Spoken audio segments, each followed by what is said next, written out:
Welcome back to my YouTube channel. ಎಲ್ಲರೂ ಹೇಗಿದ್ದೀರಾ? I hope ಎಲ್ಲರೂ ಚೆನ್ನಾಗಿದ್ದೀರಾ ಅಂತ ಅಂದ್ಕೊಳ್ತೀನಿ. ನಾನು ಕೂಡ ತುಂಬ ಚೆನ್ನಾಗಿದ್ದೀನಿ.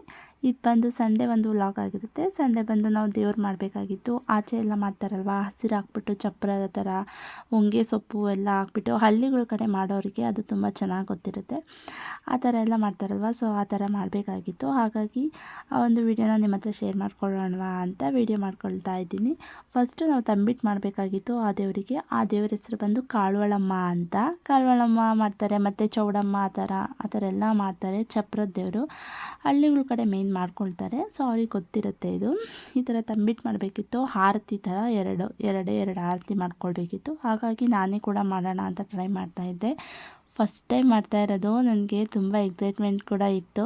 ಯಾಕಂತಂದರೆ ನಾನು ಮಾಡೋದಕ್ಕೆ ಹೋಗಿರಲಿಲ್ಲ. ಜಾತ್ರೆ ಎಲ್ಲ ಮಾಡಿದಾಗ ಮನೇಲಿ ನೆಂಟರು ಬಂದಿರ್ತಾರಲ್ವ, ಮತ್ತು ಅಮ್ಮ ಮತ್ತು ನಮ್ಮ ಅತ್ತೆ ತಂಗಿ ಅವರೆಲ್ಲ ಮಾಡ್ಕೊಂಡು ಬಿಡ್ತಾರೆ. ನಾನೇನು ಅದನ್ನು ಮಾಡೋದಕ್ಕೆಲ್ಲ ಹೋಗ್ತಿರ್ಲಿಲ್ಲ. ಅಮ್ಮ ಬಂದು ನಿನಗೂ ಕಲ್ತ್ಕೊಳ್ಳೋಂಗಾಗುತ್ತೆ, ಟ್ರೈ ಮಾಡು, ಎರಡೇ ಅಲ್ವ ಇರೋದು, ಆ ಥರ ದೊಡ್ಡ ಮಾಡೋದಕ್ಕೂ ಈಸಿ ಆಗುತ್ತೆ ಅಂತ ಎಲ್ಲ ಹೇಳ್ಕೊಡ್ತಾಯಿದ್ರು ಪಕ್ಕದಲ್ಲಿ ನಿಂತ್ಕೊಂಡು. ಹಾಗಾಗಿ ನೋಡೋಣ, ನಾನು ಟ್ರೈ ಮಾಡೋಣ ಅಂತ ಮಾಡ್ತಾಯಿದ್ದೀನಿ. ಫಸ್ಟು ಬೆಲ್ಲಕ್ಕೆ ಪಾಕ ಆಗಲಿ ಅಂತ ಇಟ್ಟಿದ್ದೆ. ಪಾಕ ಅಂದರೆ ತುಂಬ ಏನಿಲ್ಲ, ಸ್ವಲ್ಪ ಒಂದು ಅಂಟು ಥರ ಬಂದರೆ ಒಂದೆಳೆ ಪಾಕ ಥರ ಸಾಕಾಗ್ಬಿಡುತ್ತೆ. ಇದನ್ನು ಕಡಲೆ ಇರುತ್ತಲ್ವ, ಕಡಲೆ ಹಸಿಟ್ಟು ಅದಕ್ಕೆ ಹಾಕ್ಬಿಟ್ಟು ಚೆನ್ನಾಗಿ ಮಿದ್ಕೊಳ್ಬೇಕಂತೆ. ಒಂದು ಸ್ವಲ್ಪನೂ ಅದೇನು ಹಸಿಟ್ಟು ಥರ ಏನೂ ಇರಬಾರ್ದು. ಚೆನ್ನಾಗಿ ಕೈಯಲ್ಲಿ ಈ ಥರ ಎಲ್ಲ ನಾದ್ಕೊಳ್ಳೋ ಥರ ಮಾಡಿಕೊಂಡ್ರೆ ಉಂಡೆ ಕಟ್ಟಿದಾಗ ಅದು ಒಡೆದೋಗೋದಿಲ್ಲ, ಚೆನ್ನಾಗಿ ಬರುತ್ತೆ ಅಂತ ಎಲ್ಲ ಹೇಳ್ತಾಯಿತ್ತು. ಮತ್ತು ನಾನೇನು ಹಾಕೊಳ್ಳೋದಕ್ಕೆಲ್ಲ ಹೋಗಿರಲಿಲ್ಲ. ಇದಕ್ಕೆ ಒಂದು ಸ್ವಲ್ಪ ಏಲಕ್ಕಿ ಪುಡಿ ಮತ್ತು ಹಸಿ ಕಡಲೆ ಬೀಜನ ಹುರಿದ್ಬಿಟ್ಟು ಹಾಕ್ಕೊಂಡಿದ್ದೆ, ಸ್ವಲ್ಪ ಚೆನ್ನಾಗಿರುತ್ತೆ ಅಂತ. ಮತ್ತು ಕೊಬ್ಬರಿ ತುರಿ ಮತ್ತು ಈ ಥರ ಎಲ್ಲ ಏನೂ ಹಾಕ್ಕೊಳ್ಳೋದಕ್ಕೆ ಹೋಗಲಿಲ್ಲ. ಎರಡೇ ಮಾಡಬೇಕಿತ್ತಲ್ವ, ಸಿಂಪಲ್ಲಾಗೆ ಮಾಡೋಣ ಸಾಕು, ಏನು ಅವಶ್ಯಕತೆ ಏನಿಲ್ಲ ಅದೆಲ್ಲ ಅಂತ ಅದೆಲ್ಲ ಏನು ಕೂಡ ಹಾಕ್ಕೊಳ್ಳೋದಕ್ಕೆಲ್ಲ ಹೋಗಲಿಲ್ಲ. ಬರೀ ಹೀಗೆ ಮಾಡ್ತಾಯಿದ್ದೆ. ಅದು ನನಗೆ ಸ್ಟಾರ್ಟಿಂಗ್ ಆಗಿರೋದ್ರಿಂದ ಕೈಗೆ ತುಂಬ ಅಂದರೆ ತುಂಬ ಸುಡ್ತಾ ಇತ್ತು. ಎಷ್ಟು ಸುಡ್ತಿತ್ತು ಅಂತ ಅಂದರೆ ಪಾಕ ಏನು ಸುಮ್ಮನೆನಾ, ತುಂಬ ಸುಡ್ತಾ ಇರುತ್ತೆ ಅದು. ನನಗೂ ಕೂಡ ಬರ್ತಾ ಇರಲಿಲ್ವಲ್ಲ. ಅಮ್ಮ ಕೂಡ ಬೈತಾಯಿದ್ರು ಪಕ್ಕದಲ್ಲಿ ನಿಂತ್ಕೊಂಡು, ಪರವಾಗಿಲ್ಲ ಮಾಡು, ಒಂದಿನ ಸುಡುತ್ತೆ, ಕೈ ಸ್ವಲ್ಪ ಅದರಲ್ಲೇ ರೂಢಿ ಆದರೆ ಅದೆಲ್ಲ ಏನು ಸುಡೋದಿಲ್ಲ, ಹಾಗೆ ಎಲ್ಲ ಮಾಡ್ಕೊಳ್ಬೋದು ಅಂತ ಎಲ್ಲ ಹೇಳ್ಕೊಡ್ತಾಯಿದ್ರು. ನಾನು ಕೂಡ ಆಯಿತು ಅಂತ ಎಲ್ಲ ಹೇಳ್ಕೊಂಡು ಮಾಡ್ಕೊಳ್ತಾ ಇದ್ದೀನಿ. ಈ ಥರ ಅದೆಷ್ಟು ಸುಡ್ತಿತ್ತು ಅಂತ ಅಂದರೆ ನನಗದನ್ನು ಕಲಿಸೋದಕ್ಕೂ ಕೂಡ ಆಗ್ತಾಯಿರಲಿಲ್ಲ. ನಾನು ಬಿಟ್ಟು ಅದನ್ನು ನೋಡ್ತಿರ್ಬೋದು, ಎರಡು ಕೈಯಲ್ಲೂ ಮಾಡ್ತಾಯಿದ್ದೆ. ಅದು ಒಂದು ಸ್ವಲ್ಪ ಆರ್ಕೊಳ್ಳೋಂಗೂ ಇಲ್ವಂತೆ, ಅದು ಬಿಸಿ ಇದ್ದಾಗ ಅದು ಕಟ್ಬಿಡಬೇಕು ಅಂತ ಹೇಳ್ತಾಯಿತ್ತು. ಆರಿಸ್ಬಿಟ್ಟೆಲ್ಲ ಮಾಡೋಕ್ಕೆ ಹೋಗೋಕ್ಕಾಗೋದಿಲ್ಲ, ಮತ್ತು ಅದೆಲ್ಲ ಒಡೆದೋಗ್ಬಿಡುತ್ತೆ. ನಾವು ಆರತಿ ಥರ ತಂಬಿಟ್ಟನ್ನ ಮಾಡಬೇಕಲ್ವ, ಅದೆಲ್ಲ ಚಚ್ಚಿ ಸ್ವಲ್ಪ ಮಾಡಬೇಕಾಗತ್ತೆ. ಅದೆಲ್ಲ ಮಾಡೋದಕ್ಕಾಗೋದಿಲ್ಲ, ಒಡ್ಕೊಂಬಿಡುತ್ತೆ, ಅದೆಲ್ಲ ಒಡ್ಕೊಬಾರ್ದು ಅಂತ ಎಲ್ಲ ಹೇಳ್ತಾಯಿದ್ರು. ಎರಡೇ ಮಾಡಬೇಕಾಗಿರೋದ್ರಿಂದ ನಾನು ಭಾಗ ಮಾಡಿಕೊತಿದ್ದೆ. ಒಂದು ತಂಬಿಟ್ಟಿಗೆ ಇಷ್ಟು ಸಾಕಾಗುತ್ತೆ, ಇನ್ನೊಂದು ತಂಬಿಟ್ಟಿಗೆ ಇಷ್ಟು ಸಾಕಾಗುತ್ತೆ ಅಂತ. ಸಾಕು, ಇಷ್ಟು ಪಾಕ ಆದರೆ ಸಾಕು, ಕಟ್ಟು ಅಂತ ಹೇಳ್ಕೊಡ್ತಾಯಿದ್ರು. ಮಾಮೂಲಿ ಈ ಥರ ತಂಬಿಟ್ಟು ಕಟ್ಟಬೇಕಲ್ವ ಉಂಡೆ, ಆ ಥರನೇ ಕಟ್ಟೋದು. ಇದು ನನಗೆ ಬರುತ್ತೆ, ತುಂಬ ಚೆನ್ನಾಗಿ ನಾನು ಕಟ್ಕೊಳ್ತೀನಿ. ಯಾಕಂದರೆ ಇದು ನನಗೆ ರೂಢಿ ಇದೆ. ಬಟ್ ಆ ಥರ ಮಾಡೋದು ನನಗೇನು ಅಷ್ಟೊಂದು ಗೊತ್ತೇ ಇರಲಿಲ್ಲ, ಯಾವ ರೀತಿ ಮಾಡಬೇಕು ಅಂತ ಹೇಳ್ಕೊಡ್ತಾಯಿದ್ರು. ಈ ಥರ ನೀಟಾಗಿ ಗಟ್ಟಿಗೆ ಎಲ್ಲ ಕಡೆ ಪ್ರೆಸ್ ಮಾಡಿಕೊಂಡು ಕಟ್ಕೊಳ್ಬೇಕು ಅಂತ ಹೇಳ್ತಾಯಿತ್ತು. ಆಮೇಲೆ ಕೆಳಕ್ಕೆ ಹಾಕ್ಕೊಂಡು ಚಚ್ಕೊಂಡ್ರೆ ಒಂಥರ ಬಾಕ್ಸ್ ಶೇಪಲ್ಲಿ ಚಚ್ಕೊಂಡ್ರೆ ಅದು ನೀಟಾಗಿಬಿಟ್ಟು ಆಗುತ್ತೆ ಅಂತ ಎಲ್ಲ ಹೇಳ್ಕೊಡ್ತಾಯಿದ್ರು. ಈ ಥರ ನೀಟಾಗಿ ಎಲ್ಲ ಉಂಡೆ ಕಟ್ಕೊಬೇಕು ಕೈಯಲ್ಲಿ. ಆದಮೇಲೆ ನೋಡಿ ಈ ಥರ ಚಚ್ಕೊಳ್ಬೇಕಂತೆ 4 ಕಡೆನೂ ಶೇಪಾಗಿ. ಅದು ತುಂಬ ಚೆನ್ನಾಗಿ ಬರ್ತಿತ್ತು. ಆಮೇಲೆ ನಾನು ಮಾಡಿದ್ದಾದಮೇಲೆ ಇಷ್ಟೇನಾ ಇದು ಅಂತ ಅನಿಸ್ಲಿಕ್ಕೆ ಸ್ಟಾರ್ಟ್ ಆಯಿತು. ಆಮೇಲೆ ಇಷ್ಟೇನೂ ಇರೋದಿಲ್ಲ, ತುಂಬ ಚೆನ್ನಾಗಿ ಅದನ್ನು ಚಚ್ಕೊಳ್ಬೇಕಂತೆ. ಒಂದು ಸ್ವಲ್ಪನೂ ನಾವು ಅಂದರೆ ಬಿಸಿಲಿ ಚೆನ್ನಾಗಿ ಕಟ್ಕೊಂಡ್ರೆ ಅದೆಲ್ಲ ಒಡೆದೋಗೋದಿಲ್ಲ, ಚೆನ್ನಾಗಿರುತ್ತೆ. ಈ ಥರ ಕೆಳಗೆಲ್ಲ ಬಿದ್ದಿರೋ ಥರ ಎಲ್ಲ ನಾವು ಚಚ್ಕೊಂಡ್ರೆ ಅದೆಲ್ಲ ತಂಬಿಟ್ಟಿಗೆ ಕಚ್ಕೊಳ್ಳುತ್ತಲ್ವ, ಹಾಗಾಗಿ ಪುಡಿ ಎಲ್ಲ ಉದುರು ಇರುತ್ತಲ್ವ, ಅದೆಲ್ಲ ಚಚ್ಕೊಂಡ್ರೆ ನೀಟಾಗಿ ಕೂಡ ಆಗಿರುತ್ತೆ. ಚೆನ್ನಾಗಿ ಕೂಡ ಬರ್ತಾಯಿತ್ತು. ನನಗೊಂಥರ ಖುಷಿ ಆಗ್ತಿತ್ತು ಅಂತಲೇ ಹೇಳ್ಬೋದು. ಫಸ್ಟ್ ಅಟೆಂಪ್ಟಲ್ಲೇ ಇಷ್ಟೊಂದು ಚೆನ್ನಾಗಿ ಮಾಡ್ತಾಯಿದ್ದೀನಲ್ವಾ ಅಂತ ಅನ್ನಿಸ್ತಿತ್ತು.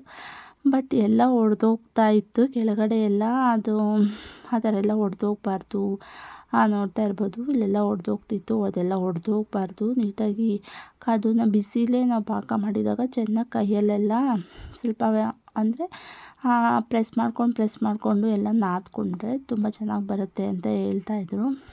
ಹೋಗಲಿ ಬಿಡು, ನಾನು ಫಸ್ಟ್ ಟೈಮ್ ಅಲ್ವಾ ಮಾಡ್ತಾ ಇರೋದು, ಹೇಗೋ ಸದ್ಯ ಇಷ್ಟರ ಮಟ್ಟಿಗಾದರೂ ಬಂತಲ್ವಾ ಅಂತ ಅಂದ್ಕೊತಾ ಇದ್ದೆ. ಯಾಕಂದರೆ ನಾವೇ ಕಲ್ತ್ಕೊಳ್ಬೇಕಲ್ವಾ, ನಾವು ಏನೋ ಒಂದು ಮಾಡಬೇಕಾದ್ರೂ ಬೇರೆಯವ್ರನ್ನೇ ಕಾಯ್ಕೊಂಡು ಕೂತ್ಕೊಳ್ಳೋದೇನು ಅಷ್ಟೊಂದು ಚೆನ್ನಾಗಿರಲ್ಲ ಅನ್ನಿಸ್ತು. ಯಾಕಂತಂದರೆ ಜಾತ್ರೆ ಮಾಡಬೇಕಾದಂಥ ಪರಿಸ್ಥಿತಿಯಲ್ಲಿ ನಂಗೆ ಮಾಡೋಕ್ಕೆ ಬೇರೆ ಬರ್ತಾ ಇರಲಿಲ್ಲ. ಯಾಕಂದರೆ ನಮ್ಮ ಅತ್ತೆಗೂ ಕೂಡ ಮಾಡೋದು ಕಲಿತೇ ಇಲ್ಲ. ಅವ್ರ ಅಮ್ಮವ್ರು ಮಾಡಿ ಚೆನ್ನಾಗಿ ರೂಢಿ ಮಾಡಿಕೊಟ್ಟಿರೋದ್ರಿಂದ ಅವರು ಕೂಡ ಏನು ಅಷ್ಟಾಗಿ ಅವ್ರಿಗೆ ಮಾಡೋದಕ್ಕೆ ಬರೋದಿಲ್ಲ. ಹಾಗಾಗಿ ನಾನು ಕಲ್ತ್ಕೊಂಡಿಲ್ಲ ಅಂತ ಅಂದರೆ ಹಿಂಗೆ ಓದೋಷ್ಟು ದಿನಕ್ಕೂ ಬೇರೆಯವರೇ ಬರ್ತಾರಾ ಅಂತ ಎಲ್ಲ ಹೇಳ್ತಾಯಿದ್ರು.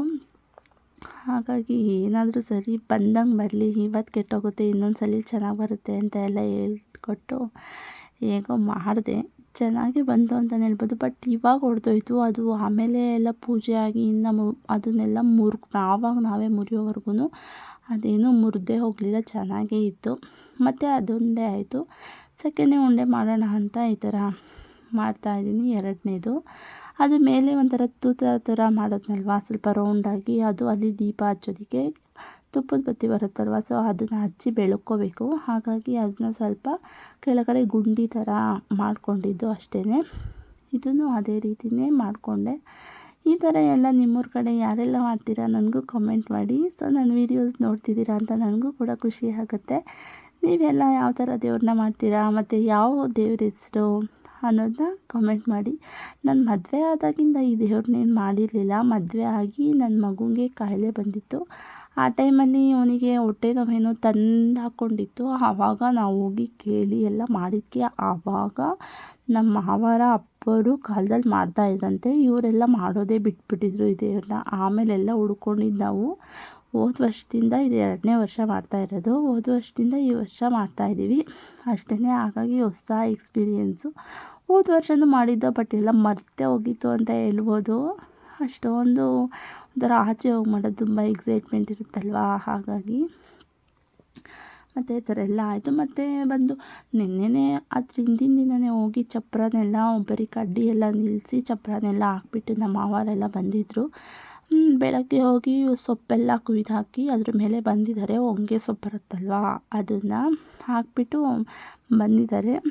ಈಗ ಬೆಳಗ್ಗೆ ಹೋಗ್ಬಿಟ್ಟು ನಾವೀಗ ಹೋಗಿ ಅಲ್ಲೆಲ್ಲ ರೆಡಿ ಮಾಡ್ಕೊಳ್ಬೇಕು. ಇವಾಗೆಲ್ಲ ಮಳೆ ಬೇರೆ ಇರೋದ್ರಿಂದ ಬೇಗನೆ ಹೋಗಿ ಮಾಡಬೇಕು ಅಂತ ಎಲ್ಲ ಮಾತಾಡ್ಕೊತಿದ್ವಿ. ಇನ್ನೊಂದೇನು ಅಂತಂದರೆ ನಾವೆಲ್ಲ ಅಲ್ಲೇನು ಅಡುಗೆ ಎಲ್ಲ ಮಾಡೋದಿಲ್ಲ, ಆಚೆಗಡೆ ಸುಮ್ಮನೆ ಪೂಜೆ ಮಾಡಿಕೊಂಡು ಚಪ್ಪರ ಹಾಕಿ ಮತ್ತು ಮೊಸರನ್ನ ಬರುತ್ತಲ್ವ, ಅದನ್ನು ದೇವ್ರ ಮುಂದೆ ಎಡೆ ಹಾಕ್ತೀವಿ ಅಷ್ಟೇ. ಅದು ಬಿಟ್ಟರೆ ಬೇರೆ ನಾವೆಲ್ಲ ಅಡುಗೆ ಎಲ್ಲ ಅಲ್ಲೇ ಮಾಡೋದಿಲ್ಲ. ಅಲ್ಲಿ ಬಂದು ಮಾಡಿಟ್ಬಿಟ್ಟು ಆಮೇಲೆ ಅಲ್ಲೆಲ್ಲ ಪೂಜೆ ಎಲ್ಲ ಮೊಸರನ್ನ ಎಡೆ ಹಾಕ್ಬಿಟ್ಟು ಮನೇಲಿ ಬಂದು ನಾವು ಮಾಡ್ಕೊಂಡು ತಿನ್ನೋದು. ಆ ದೇವ್ರಿಗೆ ಬಂದು ನಾನ್ ವೆಜ್ ಎಲ್ಲ ಮಾಡೋ ಹಾಗಿಲ್ವಂತೆ, ಬರೀ ಮೊಸರನ್ನ ಎಡೆ ಹಾಕ್ಬಿಡ್ಬೇಕಂತೆ ಅಷ್ಟೇ. ಮತ್ತು ಅಲ್ಲೂ ಕೂಡ ಕೋಳಿ ತಗೊಂಡೋಗಿದ್ವಿ, ಅದನ್ನು ಕೂಡ ಅಲ್ಲೇ ಕುಯ್ದ್ವಿ ಅಂತಲೇ ಹೇಳ್ಬೋದು. ಬಟ್ ಅಲ್ಲೆಲ್ಲ ಮಾಡಲಿಲ್ಲ. ಅದೇನೋ ಒಂದು ಶಾಸ್ತ್ರ ಇರುತ್ತಲ್ವ, ಅದು ನಾನು ಏನು ಡೀಟೇಲಾಗಿ ತೋರ್ಸೋದಕ್ಕೆ ಹೋಗಲಿಲ್ಲ. ಬಟ್ ಎಲ್ಲರೂ ನೋಡ್ತಿರ್ತಾರೆ ವ್ಲಾಗ್ಸ್ ಅಂತ ಅಂದರೆ ಅವ್ರಿಗೂ ಸ್ವಲ್ಪ ಇರಿಟೇಟ್ ಆಗಬಾರ್ದಲ್ವಾ, ಸ್ವಲ್ಪ ಹಾಗಾಗಿ ನಾನು ಅದನ್ನು ಎಕ್ಸ್ಪ್ಲೈನ್ ಮಾಡ್ತಾಯಿದ್ದೀನಿ. ಬಟ್ ನಾನೆಲ್ಲ ವೀಡಿಯೋನೆಲ್ಲ ಮಾಡ್ಕೊಳ್ಳೋದಕ್ಕೆ ಹೋಗಲಿಲ್ಲ ಅದನ್ನೆಲ್ಲ. ಸೊ ನೋಡೋರಿಗೂ ಕೂಡ ಅದೆಲ್ಲ ಒಂಥರ ಹಿಂಸೆ ಅಂತ ಅನ್ನಿಸ್ಬಾರ್ದು. ನಾನ್ ವೆಜ್ ತಿಂದಿಲ್ದಿರೋರು ಕೂಡ ವೀಡಿಯೋಸ್ನ ನೋಡ್ತಾ ಇರ್ತಾರೆ. ಹಾಗಾಗಿ ಅದೆಲ್ಲ ಬೇಡ ಅಂತ ನಾನು ಹಾಗೆ ನಾನೇ ಬಾಯಲ್ಲಿ ಶೇರ್ ಹೇಳ್ತಾ ಇದ್ದೀನಿ ಅಷ್ಟೇ. ಈ ಥರ ತಂಬಿಟ್ಟು ಮಾಡಿದ್ಮೇಲೆ ಈ ಥರ ಒಂದೊಂದು ಮಿದಿಕೆ ಅಂತ ಬರುತ್ತೆ, ಅದನ್ನು ಮಾಡ್ಕೊಳ್ತಾರೆ. ಅದ್ರ ಜೊತೆಗೆ ಇದು ಸಣ್ಣದಾಗಿ ಇಡಬೇಕಂತೆ. ಮತ್ತು ಜಾತ್ರೆಗಳ ಟೈಮಲ್ಲೂ ಈ ಥರ ನಾವು ತಂಬಿಟ್ಟು ಮಾಡಿದಾಗ ನಾವು ಜಾತ್ರೆಯಲ್ಲಿ ಒಂದು 12-13 ಥರ ಈ ಥರ ಆರತಿ ತಂಬಿಟ್ಟು ಮಾಡ್ಕೊಳ್ತೀವಿ. ಅದಕ್ಕೆಲ್ಲನೂ ಈ ಥರ ಸಣ್ಣದಾಗಿ ಕೈಯಲ್ಲಿ ಮಿದ್ಕೊಳ್ತೀವಿ, ಈ ಥರ ಉಂಡೆ ಥರ. ಅದು ಯಾಕೆ ಅಂತ ನನಗೂ ಅಷ್ಟಾಗಿ ಗೊತ್ತಿಲ್ಲ, ಬಟ್ ಈ ಥರ ಇರುತ್ತೆ. 2 ಆರತಿದು ಉಂಡೆ ಮಾಡಿಕೊಂಡ್ರೆ 2 ಈ ಥರ ಸಣ್ಣದಾಗಿ ಅದ್ರ ಜೊತೆಗೆ ಇದಿರಬೇಕು ಅಂತ ಇಡ್ತೀವಿ. ಅದು ಗುಂಡಿ ಬಂದು ದೀಪ ಇಡೋದಕ್ಕೋಸ್ಕರ ಮಾಡ್ಕೊಂಡಿರೋದು. ಚೆನ್ನಾಗೇ ಮಾಡಿಕೊಂಡೆ ಫಸ್ಟ್ ಅಟೆಂಪ್ಟಲ್ಲಿ ಅಂತಲೇ ಹೇಳ್ಬೋದು. ನನಗಂತೂ ತುಂಬ ಇಷ್ಟ ಆಗೋಗ್ಬಿಡ್ತು ಅಲ್ವಾ. ಪರವಾಗಿಲ್ಲ, ನನಗೂ ಮಾಡೋಕ್ಕೆ ಬಂತಲ್ವಾ ಅಂತ ಖುಷಿ ಆಯಿತು ಅಂತಲೇ ಹೇಳ್ಬೋದು. ಇದೆಲ್ಲ ಮಾಡಿಕೊಂಡು ಪೂಜೆ ಸಾಮಾನೆಲ್ಲ ತೊಗೊಂಡು ನಾವು ಕೂಡ ಹೊರಟ್ವಿ. ಲೇಟ್ ಬೇರೆ ಆಗೋಗ್ಬಿಡ್ತು. ಅಷ್ಟೊತ್ತಿಗೆ ನಮ್ಮ ಮನೆಯವರೆಲ್ಲ ಹೋಗ್ಬಿಟ್ಟು ಅಲ್ಲಿ ಅನ್ನ ಎಲ್ಲ ಮಾಡ್ಕೊಂಡಿದ್ರು. ಒಲೆ ಇಟ್ಬಿಟ್ಟು ತಪ್ಪಲೆಯಲ್ಲಿ ಅನ್ನ ಮಾಡ್ಕೊಂಡಿದ್ರು. ನಾನು ಮಗುಗೆ ಸರಿ ಎಲ್ಲ ತಿನ್ನಿಸ್ಕೊಂಡು ಹೋಗ್ಬೇಕಲ್ವ, ಹಾಗೆ ಕರ್ಕೊಂಡು ಹೋಗೋದಕ್ಕಾಗಲ್ಲ. ಮಗು ಪಾಪ ಅವಳನ್ನ ಎತ್ಕೊಂಡು ಆಚೆ ಎಲ್ಲ ಮೇಂಟೈನ್ ಮಾಡೋದು ತುಂಬ ಕಷ್ಟ ಬೇರೆ ಇರುತ್ತೆ, ಮಳೆ ಬರುತ್ತೆ ಅಂತ ವೆದರ್ ಚೆನ್ನಾಗಿರುತ್ತೆ ತಂಪಾಗಿ ಅಂದ್ಕೊಂಡು ಹೋದ್ವಿ. ಬಟ್ ತುಂಬ ಬಿಸಿಲಿತ್ತು. ಬಿಸಿಲು ಬರೋದು ಒಂದ್ಸಲ ಮತ್ತು ಕೂಲಾಗಿರೋ ವೆದರ್ ಬರೋದು, ಹೀಗೆ ಬ್ಯಾಲೆನ್ಸ್ ಮಾಡ್ಕೊಂಡು ಅದು ಇತ್ತು. ಸೊ ಅಷ್ಟೊತ್ತಿಗೆ ನಮ್ಮ ಮನೆಯವರು ನಮ್ಮ ಮಾವ ಎಲ್ಲ ಹೋಗಿದ್ರು, ಅನ್ನ ಮಾಡ್ಕೊಂಡಿದ್ರು. ನಾನೆಲ್ಲ ತಪ್ಪಲೆ ಮತ್ತು ಅಕ್ಕಿ ಎಲ್ಲ ಕಲಸಿದ್ದೆ. ಅವರೆಲ್ಲ ಎಷ್ಟು ಬೇಕೋ ಅಷ್ಟು ಮಾಡ್ಕೊಂಡಿದ್ರು. ಬೇಗನೆ ಆಯಿತು. ಚಪ್ಪರ ಎಲ್ಲ ನೋಡ್ತಾ ಇರ್ಬೋದು, ಈ ಥರ ಎಲ್ಲ ಹೊಂಗೆ ಸೊಪ್ಪಿನ ಚಪ್ಪರ ಈ ಥರ ಎಲ್ಲ ಹಾಕಿ ಒಳಗಡೆ ಸಗಣಿಯಿಂದ ಸಾರಿಸಿ ರಂಗೋಲಿ ಎಲ್ಲ ಬಿಟ್ಟು, ಮತ್ತು ಮಣ್ಣಲ್ಲಿ ಮತ್ತು ಉಂಡೆ ಥರ ಎಲ್ಲ ಕಲಿಸ್ಕೊಂಡು ಅದ್ರ ಮೇಲೆ ಕಲ್ಲೆಲ್ಲ ಇಟ್ಬಿಟ್ಟು, ಬೆಂಚ್ ಕಲ್ಲು ಬರುತ್ತೆ ಆ ಥರ ಎಲ್ಲ ಇಟ್ಟು ಮಾಮೂಲಿ ಪೂಜೆ ಎಲ್ಲ ಮಾಡ್ಕೊಂಡ್ವಿ. ಮಾಡ್ಕೊಂಡು ಆದಮೇಲೆ ನಮ್ಮ ಮನೆಯವ್ರು ಕೂಡ ಮಾಡ್ತಾಯಿದ್ದಾರೆ ನೋಡಿ. ಇಟ್ಟಿದ್ದೀವಿ ಆರತಿ ಮೇಲೆ ದೀಪನೆಲ್ಲ ಈ ಥರ ಹಚ್ಚಿ, ಮೊಸರು ಅನ್ನ ಮತ್ತು ಅದ್ರ ಮೇಲೆ ಎಲ್ಲ ಈ ಥರ ಎಲ್ಲ ಎಡೆ ಹಾಕ್ಬಿಟ್ಟು ಇಟ್ಟಿದ್ವಿ. ತುಂಬ ಚೆನ್ನಾಗಿರುತ್ತೆ. ಹೊರಗಡೆ ಮಾಡೋದೆಲ್ಲ ಒಂಥರ ಖುಷಿ ಇರುತ್ತಲ್ವ, ಒಂಥರ ಎಕ್ಸೈಟ್ಮೆಂಟು ಇರುತ್ತೆ. ಈ ಥರ 2 ಕೋಳಿ ತಗೊಂಡೋಗಿ ಅಲ್ಲೆಲ್ಲ ಕುಯ್ಕೊಂಡು ಮನೇಲಿ ತಂದು ಮಾಡ್ಕೊಳ್ತೀವಿ. ಅದೇನೋ ಇವ್ರು ಮಾಡ್ಕೊಂಬಂದಿರೋ ಪದ್ಧತಿ. ನಮ್ಮ ತವ್ರ ಮನೇಲಿ ಮಾಡೋ ಪದ್ಧತಿ ಅಲ್ಲೇ ಅಡುಗೆ ಎಲ್ಲ ಮಾಡಿಕೊಂಡು ತಿಂದ್ಬಿಟ್ಟು ಆಮೇಲೆ ಬರ್ತೀವಿ ನಾವು ಈ ಥರ ದೇವ್ರನ್ನ. ಬಟ್ ನಾವು ಇಲ್ಲಿ ಮಾಡೋದು ಚೌಡಮ್ಮ ಅಂತ. ಎಲ್ಲ ಮುಗಿಸ್ಕೊಂಡು ಮನೆಗೆ ಬಂದು ತುಂಬ ಲೇಟಾಯಿತು ಅಂತಲೇ ಹೇಳ್ಬೋದು. ಅಷ್ಟು ಮಾಡೋದಕ್ಕೆ ಲೇಟೇ ಆಗೋಗ್ಬಿಡ್ತು. ಇನ್ನೆಲ್ಲ ಅಡುಗೆ ಕೂಡ ಅಲ್ಲೇ ಮಾಡಿಕೊಂಡು ಊಟ ಮಾಡೋ ಹಂಗಿದ್ದೀರ, ಇನ್ನೂ ಸಂಜೆನೇ ಆಗೋಗ್ಬಿಡೋದು. ಬಟ್ ಇದು ಒಂಥರ ಚೆನ್ನಾಗಿತ್ತು. ಅಲ್ಲೇ ಅಡುಗೆ ಮಾಡೋ ರೀತಿ ಇದ್ದಿದ್ದು ಚೆನ್ನಾಗಿತ್ತು. ಓಕೆ, ಮನೆಗೆ ಬಂದು ಅಂಗಡೀಲಿ ಕೋಳಿ ಎಲ್ಲ ಕೊಟ್ಟಿದ್ವಿ, ಕ್ಲೀನ್ ಮಾಡಿಸ್ಕೊಂಡು ಬಂದಿದ್ರು ನಮ್ಮ ಮಾವ. ಆಮೇಲೆ ಮನೇಲಿ ಎಲ್ಲರೂ ಇದ್ರಲ್ವ, ನೆಂಟರೆಲ್ಲ ಅಡುಗೆ ಮಾಡೋಣ ಅಂತ ಚಿಕನ್ ಸಾರು ಮಾಡೋಣ ಅಂತ ಮಾಡ್ತಾಯಿದ್ದೀನಿ. ಚಿಕನ್ ಸಾರು ನಾನು ಯಾವ ಥರ ಮಾಡ್ತೀನಿ ಅಂತ ಅಂದರೆ, ಈರುಳ್ಳಿ, ಬೆಳ್ಳುಳ್ಳಿ, ಟೊಮೊಟೊ, ಪುದೀನ, ಶುಂಠಿ ಮತ್ತು 2 ಅಥವಾ 3 ಏಲಕ್ಕಿ ಹಾಕ್ಬಿಟ್ಟು ಎಣ್ಣೆ ಹಾಕ್ಕೊಂಡು ಕಡಾಯಿಗೆ ಹುರ್ಕೊಳ್ತೀನಿ. ಹುರ್ಕೊಂಡ್ರೆ ತುಂಬ ಟೇಸ್ಟ್ ಬರುತ್ತೆ. ಪುದೀನ ನಾನು 2 3 ಎಲೆ ಹಾಕ್ಕೊಳ್ತೀನಿ. ಆಮೇಲೆ ಸ್ವಲ್ಪ ಜಾಸ್ತಿ ಹಾಕ್ಕೊಳ್ತೀನಿ ಟೇಸ್ಟಿಗೆ ಅಂತ. ಈ ಥರ ರುಬ್ಕೊಂಡ್ರೆ ತುಂಬ ಚೆನ್ನಾಗಿರುತ್ತೆ. ಮತ್ತು ನಾನು ಡಿಫ್ರೆಂಟಾಗಿ ಕೂಡ ಮಾಡ್ತೀನಿ. ಇದು ಬಂದು ಈ ಥರ ಒಂದು ರೆಸಿಪಿ, ಒನ್ ಟೈಪ್ ಮಾಡೋ ಅಂಥದ್ದು ಈ ಥರ. ಬೇರೆ ಟೈಪಲ್ಲೂ ಮಾಡ್ತೀನಿ, ತುಂಬ ಚೆನ್ನಾಗಿ ಕೂಡ ಇರುತ್ತೆ. ಇದು ಕೂಡ ತುಂಬ ಟೇಸ್ಟ್ ಕೂಡ ಬರುತ್ತೆ. ಹಾಗೆ ಹಾಕೊಂಡ್ರೂ ಕೂಡ ಚೆನ್ನಾಗೇ ಇರುತ್ತೆ. ಆ ಟೇಸ್ಟ್ ಒಂಥರ ಇರುತ್ತೆ, ಈ ಟೇಸ್ಟೇ ಒಂಥರ ಇರುತ್ತೆ. ಸ್ವಲ್ಪ ಈ ಥರ ಎಲ್ಲ ಹುರ್ಕೊಳ್ಬೇಕು, ಬ್ರೌನ್ ಕಲರ್ ಆಗೋವರೆಗೂ ಎಲ್ಲ ಸ್ವಲ್ಪ ಮೆತ್ತಗಾಗಬೇಕು. ಈ ಥರ ಮಾಡಿ ನೋಡಿ, ನೀವು ಕೂಡ ತುಂಬ ಚೆನ್ನಾಗಿ ಬರುತ್ತೆ. ಆಲ್ಮೋಸ್ಟ್ ಎಲ್ಲರೂ ಇದೇ ಥರನೇ ಮಾಡ್ತಾರೆ. ಒಂದೊಂದು ಕಡೆ ಒಂದೊಂದು ಥರ ಇರುತ್ತಲ್ವ. ಹಾಗಾಗಿ ನಮ್ಮ ಕಡೆ ಈ ಥರ ನಾವು ಮಾಡ್ಕೊಳ್ತೀನಿ. ಮತ್ತು ಅದಕ್ಕೆ 2 3 ಗೋಡಂಬಿ ಕೂಡ ಹಾಕ್ಕೊಂಡಿದ್ದೀನಿ. ತುಂಬ ಚೆನ್ನಾಗಿರುತ್ತೆ ಗೋಡಂಬಿ ಹಾಕ್ಕೊಂಡು ಕೂಡ. ಆ ಟೇಸ್ಟ್ ಒಂಥರ ಚೆನ್ನಾಗಿರುತ್ತೆ ಅಂತಲೇ ಹೇಳ್ಬೋದು. ಗೋಡಂಬಿನ ನೆನೆಸಿಟ್ಬಿಟ್ಟು ಲಾಸ್ಟಕ್ಕೆ ರುಬ್ಕೊಂಡು ಅದನ್ನು ಸಾಂಬಾರ್ಗೆ ಹಾಕಿದ್ರು ಕೂಡ ತುಂಬ ಚೆನ್ನಾಗಿರುತ್ತೆ. ನಾನು ಈ ಥರನೇ ಮಾಡ್ಕೊಳ್ತಾ ಇದ್ದೀನಿ. ಇದೆಲ್ಲ ಆದಮೇಲೆ ಗ್ಯಾಸ್ ಸ್ಟವ್ನ ಆಫ್ ಮಾಡಿಬಿಟ್ಟು ಆಮೇಲೆ ಪುದೀನ ಹಾಕ್ಕೊತೀನಿ. ಯಾಕಂದರೆ ಬಿಸಿ ಇರುತ್ತಲ್ವ, ಅದರೊಳಗೇ ಅದು ಬಾಡ್ಕೊಳ್ಳುತ್ತೆ. ಜಾಸ್ತಿ ತುಂಬ ಫ್ಲೇವರ್ ಇದೆ, ಅಷ್ಟೊಂದು ಚೆನ್ನಾಗಿರಲ್ಲ. ಹಾಗಾಗಿ ಸ್ವಲ್ಪ ನಾನು ಬಾಡಿಸ್ಕೊಂಡು ಹಾಕ್ಕೊಳ್ತೀನಿ. ಮತ್ತು ಚಕ್ಕೆ ಲವಂಗದ ಪೌಡರ್ ಹಾಕ್ಕೊಳ್ತೀನಿ. ಯಾಕಂದರೆ ನಾವು ಮಸಾಲೆ ಪುಡಿಗೆಲ್ಲ ಚಕ್ಕೆ ಲವಂಗದ ಪೌಡರ್ ಹಾಕ್ಕೊಳೋದಿಲ್ಲ. ನನಗೆ ಎಷ್ಟು ಬೇಕೋ ಅಷ್ಟು ನಾನು ಸಪ್ರೇಟ್ನೇ ಎಲ್ಲ ಮಾಡಿಕೊಂಡು ಅದಕ್ಕೆ ನಾನು ಯೂಸ್ ಮಾಡ್ಕೊಳ್ತೀನಿ. ಮತ್ತು ಗಸಗಸೆ ಹಾಕ್ಕೊಳ್ತೀನಿ. ಇದನ್ನು ಸ್ವಲ್ಪ ಬಿಸಿಲೇ ಎಲ್ಲ ಹುರ್ಕೊಂಡ್ರೆ ತುಂಬ ಚೆನ್ನಾಗಿರುತ್ತೆ. ಸ್ವಲ್ಪ ಕಡಲೆನೂ ಹಾಕ್ಕೊಳ್ತೀನಿ, ಅದು ಕೂಡ ಚೆನ್ನಾಗಿರುತ್ತೆ. ಆಮೇಲೆ ಅರಿಶಿನದ ಪುಡಿ ಹಾಕ್ಕೊಂಡೆಲ್ಲ ನೀಟಾಗೆಲ್ಲ ಹುರ್ಕೊಂಡು ಬಾಡಿಸ್ಕೊಳ್ತೀನಿ. ಬಿಸಿ ಇರುತ್ತಲ್ವ, ಹಾಗಾಗಿ ಸ್ವಲ್ಪ ಅಷ್ಟಕ್ಕೆ ಅದೆಲ್ಲ ಮತ್ತು ಹುರ್ಕೊಳ್ಳೋದಕ್ಕೆಲ್ಲ ಸಾಕಾಗ್ಬಿಡುತ್ತೆ. ಜಾಸ್ತಿ ನಾವು ಫ್ಲೇಮ್ ಇಟ್ಕೊಂಡ್ರೆ, ಸ್ಟವೆಲ್ಲ ಜಾಸ್ತಿ ಹೈ ಫ್ಲೇಮಲ್ಲಿ ಇಟ್ಕೊಂಡ್ರೆ ಅದೆಲ್ಲ ಚೆನ್ನಾಗಿರಲ್ಲ. ಆಫ್ ಮಾಡಿಬಿಟ್ಟೆಲ್ಲ ಹುರ್ಕೊಂಡ್ರೇ ನೀಟಾಗಿ ಇದನ್ನೆಲ್ಲ ಹಾಕ್ಕೊಂಡ್ರೆ ತುಂಬ ಚೆನ್ನಾಗಿರುತ್ತೆ. ಹಾಗಾಗಿ ನಾನು ಈ ಥರನೆಲ್ಲ ಹುರ್ಕೊಂಡ್ಬಿಟ್ಟು ಆ ಫ್ಲೇಮೆಲ್ಲ ಆಫ್ ಮಾಡಿಬಿಟ್ಟು ಆಮೇಲೆಲ್ಲ ಹಾಕ್ಕೊಳ್ತೀನಿ. ಲಾಸ್ಟಿಗೆ ಸ್ವಲ್ಪ ಮೆಣಸು ಪೌಡರ್ ಹಾಕ್ಕೊಳ್ತೀನಿ. ಕಾಳು ಮೆಣಸಿದ್ರೆ ಗಟ್ಟಿ ಕಾಳು ಮೆಣಸನ್ನೇ ಹಾಕ್ಕೊಂಡು ಹುರ್ಕೊಳ್ಬೋದು. ನಾನೆಲ್ಲ ಪೌಡರ್ ಮಾಡಿ ಇಟ್ಕೊಂಡ್ಬಿಟ್ಟಿದ್ದೀನಿ, ಹಾಗಾಗಿ ನಾನು ಪೌಡರ್ನೇ ಹಾಕ್ಕೊಳ್ತೀನಿ. ಅದು ಕೂಡ ಒಂದೇ ಅಲ್ವಾ, ಹಾಗಾಗಿ ಮತ್ತು ಎಲ್ಲ ಜಾರ್ಗೆಲ್ಲ ಹಾಕ್ಕೊಂಡು ಪೇಸ್ಟ್ ಮಾಡ್ಕೊಳ್ತೀನಿ. ಪೇಸ್ಟ್ ಮಾಡೋಕ್ಕಿಂತ ಮುಂಚೆ ಸ್ವಲ್ಪ ಇದಕ್ಕೇ ತೆಂಗಿನಕಾಯಿ ತುರಿ ಹಾಕ್ಕೊಳ್ತೀನಿ.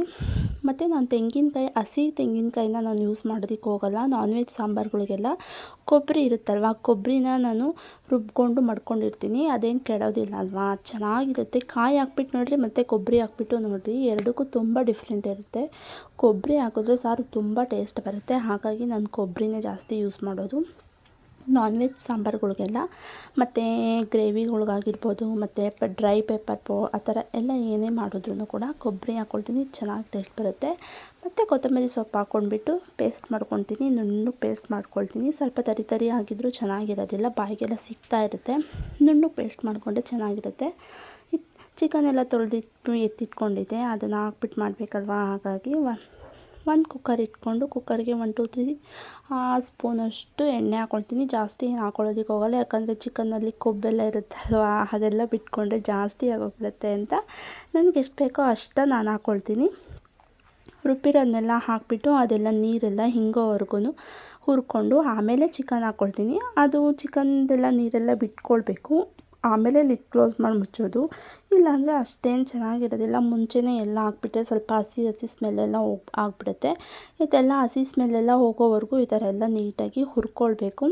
ಇದಕ್ಕೆ ಉಪ್ಪು ಮತ್ತು ಖಾರದ ಪುಡಿ, ಸಬ್ಬಕ್ಕಿ ಸೊಪ್ಪು, ಕೊತ್ತಂಬರಿ ಸೊಪ್ಪನ್ನ ಸಪ್ರೇಟ್ ಹೆಚ್ಚಿಟ್ಕೊಂಡಿರ್ತೀನಿ. ಸೊಪ್ಪು ಹಾಕಿದ್ರೆ ಹಸಿದು ಹಾಗೇ ತುಂಬ ಚೆನ್ನಾಗಿರುತ್ತೆ. ಅದು ಸೊಪ್ಪೆಲ್ಲ ಸಿಗ್ತಾ ಇರುತ್ತೆ ಮತ್ತು ಅದ್ರ ಫ್ಲೇವರೆಲ್ಲ ಬಿಟ್ಕೊಳ್ತಾ ಇರುತ್ತೆ. ಸೂಪರಾಗಿರುತ್ತೆ ಅಂತಲೇ ಹೇಳ್ಬೋದು. ಇವಾಗ ಹಾಕಬೇಕು ಸೊಪ್ಪು. ಮೆಂತ್ಯ ಸೊಪ್ಪು ಹಾಕಿದ್ರೂ ಕೂಡ ತುಂಬ ಚೆನ್ನಾಗಿರುತ್ತೆ ಸಾಂಬಾರಿಗೆ, ಮತ್ತು ಮಟನ್ ಸಾರಿಗೂ ಅಷ್ಟೇ ಮೆಂತ್ಯ ಸೊಪ್ಪು ಹಾಕಿದ್ರೆ ಚೆನ್ನಾಗಿರುತ್ತೆ. ಹಾಗಾಗಿ ನಾನು ಯಾವಾಗಲೂ ಇಟ್ಕೊಂಡಿರ್ತೀನಿ. ನಮ್ಮ ಮನೇಲಿ ಸ್ವಲ್ಪ ನಾನ್ ವೆಜ್ ಜಾಸ್ತಿನೇ ಮಾಡೋದ್ರಿಂದ ನಾನು ಇಟ್ಕೊಂಡಿರ್ತೀನಿ. ಸ್ವಲ್ಪನೇ ಹಾಕೋದು, ಜಾಸ್ತಿ ಹಾಕಿದ್ರೂ ಏನು ಅಷ್ಟೊಂದು ಚೆನ್ನಾಗಿರಲ್ಲ. ಮೀಡಿಯಮ್ಮಾಗಿ ಎಷ್ಟು ಬೇಕೋ ಅಷ್ಟು ಹಾಕ್ಕೊಂಡ್ಬಿಟ್ರೆ ತುಂಬ ಚೆನ್ನಾಗಿರುತ್ತೆ. ಟೇಸ್ಟ್ ಕೂಡ ಸಖತ್ತಾಗಿರುತ್ತೆ ಅಂತ ಹೇಳ್ಬೋದು. ಈ ಥರ ಎಲ್ಲ ಹಾಕ್ಕೊಂಡು ನೀಟಾಗಿ ಒಂದು ಸ್ವಲ್ಪ ಲಿಡ್ಡ ಕ್ಲೋಸ್ ಮಾಡಿಬಿಟ್ರೆ ಅದೆಲ್ಲ ನೀರಿನ ಅಂಶ ಎಲ್ಲ ಬಿಟ್ಕೊಳ್ಳುತ್ತೆ. ಬಿಟ್ಕೊಂಡಿದ್ದಾದಮೇಲೆ ನಾವು ನಮಗೆ ಎಷ್ಟು ಬೇಕೋ ಅಷ್ಟು ನೀರನ್ನು ಸೇರಿಸ್ಕೊಂಡು ಕುದಿ ಬಂದಮೇಲೆ ಮುಚ್ಕೊಂಡ್ರೆ ಚೆನ್ನಾಗಾಗ್ಬಿಡುತ್ತೆ. ಈ ಥರ ಎಲ್ಲ ಹಾಕಿದ್ದಾದ್ಮೇಲೆ ಸ್ವಲ್ಪ ಹೊತ್ತು 10 ಮಿನಿಟ್ಸ್ ಲಿಡ್ ಕ್ಲೋಸ್ ಮಾಡಿದ್ರೆ ನೀರಿನ ಅಂಶ ಎಲ್ಲ ಬಿಟ್ಕೊಳ್ಳುತ್ತಲ್ವ. ಆಮೇಲೆ ನಾವು ನೀರು ಮತ್ತು ಮಸಾಲೆ ಪೌಡರ್ನ ಎಲ್ಲ ಸೇರಿಸ್ಕೋಬೋದು. ಹುಳಿ ಸಾಂಬಾರಿಗೆ ಸ್ವಲ್ಪ ಹಾಕ್ತೀವಿ, ಮತ್ತು ಚಿಕನ್ ಸಾಂಬಾರಿಗೆ ನಾವು ಬೇರೆ ಪೌಡರ್ ಹಾಕ್ತೀವಿ. ಅದು ಹುಳಿ ಸಾಂಬಾರು ಪೌಡರ್ ಹಾಕೋದು ಏನು ಚೆನ್ನಾಗಿರಲ್ಲ, ಬರೀ ಧನಿಯಾ ಪುಡಿ ಮಾತ್ರ. ಅದಕ್ಕೆ ಸ್ವಲ್ಪ ನಾವು ಪೌಡರ್ ಒಂದ್ಸಲ ಮಾಡ್ಕೊಬೇಕಾದ್ರೆ ಖಂಡಿತ ನಿಮ್ಮಲ್ಲಿ ಶೇರ್ ಮಾಡ್ಕೊಳ್ತೀನಿ. ಈ ಬರೀ ಪುಡಿ ಅಂತ ಹಾಕ್ತೀವಿ ನಾವು, ಅದನ್ನ ಹಾಕೋದ್ರೆ ಚೆನ್ನಾಗಿರುತ್ತೆ. ಈ ಥರ ಒಂದೇ ಸಲ ರುಬ್ಬಿ ಹಾಕಿದ್ರೂ ಕೂಡ ಚೆನ್ನಾಗಿರುತ್ತೆ. ನಂಗೆ ಅರ್ಜೆಂಟಾಗಿ ಮಾಡಬೇಕಾಗಿತ್ತಲ್ವ, ಮನೆಯಲ್ಲೆಲ್ಲ ನೆಂಟರೆಲ್ಲ ಇದ್ದರು, ಸೊ ಹಾಗಾಗಿ ಹಾಗೆ ಹಾಕ್ತಾಯಿದ್ದೀನಿ. ಅದು ಕೂಡ ಚೆನ್ನಾಗಿರುತ್ತೆ. ಗಂಟುಗಳೇನೂ ಇರೋದಿಲ್ಲ. ನಾವು ಹಾಕಿದ ತಕ್ಷಣ ತಿರುಗಿಸೋಕ್ಕೆಲ್ಲ ಹೋಗಬಾರ್ದು. ಹಾಗೆ ಬಿಟ್ಟರೆ ಅದು ಸ್ವಲ್ಪ ಕನ್ಕೊಂಡು ಚೆನ್ನಾಗಾಗ್ಬಿಡುತ್ತೆ. ಆಮೇಲೆ ನಮಗೆ ಎಷ್ಟು ಬೇಕೋ ಅಷ್ಟು ನೀರನ್ನ ಹಾಕ್ಕೊಂಡ್ಬಿಟ್ಟು 1 ಕುದಿ ಅಥವಾ 2 ಕುದಿ ಬರೋವರೆಗೂ ಬಿಟ್ಟು ಅದು ಸ್ಮೆಲ್ಲೆಲ್ಲ ಹೋಗೋವರೆಗೂ ಬಿಟ್ಬಿಟ್ಟು ಆಮೇಲೆ ಲಿಡ್ ಕ್ಲೋಸ್ ಮಾಡಿಬಿಟ್ಟು ಒಂದು 5 ವಿಷಲ್ ತೆಗೆಸ್ಕೊಂಡ್ರೆ ಚೆನ್ನಾಗಿ ಬೆಂದಿರುತ್ತೆ. ಇನ್ನೂ ಕಮ್ಮಿ ಬೇಕು ಅಂದರೆ ಕಮ್ಮಿನೂ ತೆಗೆಸ್ಕೊಂಡು ಬೇಕಾದ್ರೆ ಬೆಂದಿದೆಯಾ ಇಲ್ವಾ ಅಂತ ನೋಡಿಬಿಟ್ಟು ಹಾಕ್ಕೊಬೋದು. ಚೆನ್ನಾಗೇ ಬರುತ್ತೆ. ನೋಡ್ತಾ ಇರ್ಬೋದು, ಎಣ್ಣೆ ಎಲ್ಲ ಬಿಟ್ಕೊಂಡಿದೆ. ನಾನು ಹಾಕಿದ್ದೆ ಸ್ವಲ್ಪ ಎಣ್ಣೆ, ಮತ್ತು ಚಿಕನಲ್ಲಿ ಜಾಸ್ತಿ ಇದ್ದಿದ್ದರಿಂದ ಸೊ ಎಣ್ಣೆ ಎಲ್ಲ ಬಿಟ್ಕೊಂಡಿತ್ತು. ಚೆನ್ನಾಗಾಗಿತ್ತು. ಮುದ್ದೆನೂ ಮಾಡಬೇಕಾಗಿತ್ತಲ್ವ, ಹಾಗಾಗಿ ಮುದ್ದೆನೂ ಕೂಡ ತೊಳೆಸ್ಕೊಂಡು ಮುದ್ದೆ ಕಟ್ಕೊತಾ ಇದ್ದೀನಿ. ನಾನು ಮುದ್ದೆನ ಚಪಾತಿ ಮನೆಯಲ್ಲೇ ಮಾಡ್ಕೊಳ್ಳೋದು, ಕಲ್ಲೆಲ್ಲ ಹಾಕ್ಸಿಲ್ಲ. ಈಗಿನ ಶೈಲಿಲಿ ಕಟ್ಸ್ಕೊಂಡಿರೋದ್ರಿಂದ ಸೊ ಕಲ್ಲೆಲ್ಲ ಹಾಕ್ಸ್ಕೊಂಡೇ ಇಲ್ಲ. ಈಗೇನು ರೆಡಿ ಎಲ್ಲ ಬರ್ತವೆ. ಒಂದು ತಗೊಂಡೋಗಿ ಇಟ್ಕೊಳ್ಬೇಕು ಅಂದ್ಕೊಂಡಿದ್ದೀನಿ. ಎಮರ್ಜೆನ್ಸಿಗೂ ಕೂಡ ತುಂಬ ಅವಶ್ಯಕತೆ ಇರೋದ್ರಿಂದ ನನಗೆ ಕಲ್ಲು ಅವಶ್ಯಕತೆ ತುಂಬ ಇದೆ. ಹಾಗಾಗಿ ಒಂದು ಕಲ್ಲನ್ನ ತೊಗೊಂಡೋಗಿ ಇಟ್ಕೊಳ್ಬೇಕು. ಅದೇನು ಇಟ್ಕೊಂಬಿಡ್ಬೋದಲ್ವ, ಹಾಗೆಲ್ಲ ಫಿಕ್ಸ್ ಮಾಡ್ತಾಯಿದ್ರು ನೆಲಕ್ಕೆ. ಆ ಥರ ಏನು ಇರೋದಿಲ್ಲ ಇವಾಗ. ಫಿಕ್ಸ್ ಮಾಡೋಗಿದ್ದಿದ್ರೆ ನನಗೂ ಕಷ್ಟ ಆಗ್ತಿತ್ತು. ಈಗೆಲ್ಲ ರೆಡಿನೇ ಸಿಗೋದ್ರಿಂದ ನಾನು ಒಂದು ಕಲ್ಲನ್ನ ತೊಗೊಂಡೋಗಿ ಇಟ್ಕೊಳ್ಬೇಕು ಅಂದ್ಕೊಂಡಿದ್ದೀನಿ. ನಮಗೆ ಒಂದು 4 ಜನ ಇರೋದ್ರಿಂದ ಇದಾದರೆ ಚೆನ್ನಾಗಿ ಸರಿ ಹೋಗಿಬಿಡುತ್ತೆ, ಈಸಿಯಾಗಿ ಮಾಡ್ಕೊಂಬಿಡ್ಬೋದು. ಬಟ್ ತುಂಬ ಜನ ಇದ್ದಾಗ ಇದರಲ್ಲಿ ಕಟ್ಕೊಳ್ಳೋದಕ್ಕೂ ನನಗೂ ಸ್ವಲ್ಪ ರಿಸ್ಕೇ ಆಗುತ್ತೆ ಅಂತಲೇ ಹೇಳ್ಬೋದು. ಆ ಕಡೆ ಈ ಕಡೆ ಎಲ್ಲ ಓಡ್ಬಿಡುತ್ತೆ. ಹಾಗಾಗಿ ಒಂದು ಕಲ್ಲನ್ನ ತೊಗೊಂಡೋಗಿ ಇಟ್ಕೊಳ್ಬೇಕು. ಹಸೆ ಕಲ್ಲು ಅಂತ ಬರುತ್ತೆ, ಅದನ್ನು ತೊಗೊಂಡೋಗಿ ಇಟ್ಕೊಳ್ಬೇಕು. ರುಬ್ಬೋ ಕಲ್ಲೇನು ಬೇಕಾಗಿರೋದಿಲ್ಲ, ಯಾಕಂದರೆ ನಾವು UPS ಹಾಕ್ಸಿರೋದ್ರಿಂದ ಕರೆಂಟಿಗೆ ಪ್ರಾಬ್ಲಮ್ ಇಲ್ಲ. ಮುಂಚೆ ಎಲ್ಲ ಸಿಕ್ಕಾಪಟ್ಟೆ ಕಷ್ಟನೇ ಆಗ್ತಿತ್ತು. ಕರೆಂಟು ಹೋಗೋಕ್ಕಿಂತ ಮುಂಚೆ ಎಲ್ಲ ರುಬ್ಕೊಂಡ್ಬಿಡ್ಬೇಕಾಗಿತ್ತು. ಈಗೇನಾದರೂ ಪ್ರಾಬ್ಲಮ್ ಇಲ್ಲ. ಈಗ ಕಲ್ಲೊಂದು ತೊಗೊಳ್ಬೇಕು ಅಂತ ಅಂದ್ಕೊಂಡಿದ್ದೀನಿ. ತೊಗೊಂಡಾದಮೇಲೆ ನಿಮ್ಮ ಹತ್ರ ಖಂಡಿತ ಶೇರ್ ಮಾಡ್ಕೊಳ್ತೀನಿ. ಫೈನಲಿ ಈ ಥರ ಆಯಿತು ನನ್ನ ಚಿಕನ್ ಸಾರು ಮತ್ತು ಮುದ್ದೆ. ಸೌತೆಕಾಯಿ ಒಂದು ಮಿಸ್ ಆಗಿಬಿಟ್ಟಿದೆ, ಪರವಾಗಿಲ್ಲ ಅಂತ ಅಂದ್ಕೊಳ್ತೀನಿ. ಎಷ್ಟು ಚೆನ್ನಾಗಿತ್ತು ಅಂತ ಅಂದರೆ ಟೇಸ್ಟು. ಬಿಸಿ ಬಿಸಿ ಮುದ್ದೆ ತಿಂತಾಯಿದ್ರೆ ಸಾರು ಜೊತೆ ಸೂಪರಾಗಿರುತ್ತೆ ಅಂತಲೇ ಹೇಳ್ಬೋದು. ಇದಾಗಿತ್ತು ಇವತ್ತಿನ ನಮ್ಮ ಮನೆಯ ಒಂದು ವಿಡಿಯೋ. ಪ್ಲೀಸ್ ಇಷ್ಟ ಆದರೆ ಲೈಕ್ ಮಾಡಿ, ಸಬ್ಸ್ಕ್ರೈಬ್ ಮಾಡ್ಕೊಳ್ಳೋದನ್ನ ಮರಿಬೇಡಿ. Thank you.